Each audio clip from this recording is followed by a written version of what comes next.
दुनिया भर में आज कश्मीरी यौम हक़ खुद इरादियत मना रहे हैं। 5 जनवरी 1949 को अक़वाम मुत्तहिदा के कमीशन बराए पाकिस्तान और भारत ने कश्मीरियों के लिए हक़ खुद इरादियत यानी राय शुमारी की करारदाद मंजूर की थी, जिसके तनाजुर में कश्मीरी हर साल इस दिन को जोश व खरोश के साथ मनाते हैं। इस सिलसिले में 5 जनवरी को दुनिया भर में कश्मीरी ये दिन तजदीद अहद के तौर पर मनाते हैं। हर साल ये दिन मनाने का मकसद आलमी बरादरी को याद दिलाना है कि वो कश्मीर के बारे में अपनी जिम्मेदारी को नज़रअंदाज नहीं कर सकते। दुनिया भर में आज कश्मीरी यौम हक़ खुद इरादियत मना रहे हैं। 5 जनवरी 1949 को अक़वाम मुत्तहिदा के कमीशन बराए पाकिस्तान और भारत ने कश्मीरियों के लिए हक़ खुद इरादियत यानी राय शुमारी की करारदाद मंजूर की थी, जिसके तनाजुर में कश्मीरी हर साल इस दिन को जोश व खरोश के साथ मनाते हैं।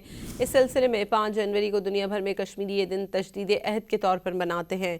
हर साल ये दिन मनाने का मकसद आलमी बरादरी को याद दिलाना है कि वो कश्मीर के बारे में अपनी जिम्मेदारी को नज़रअंदाज नहीं कर सकते।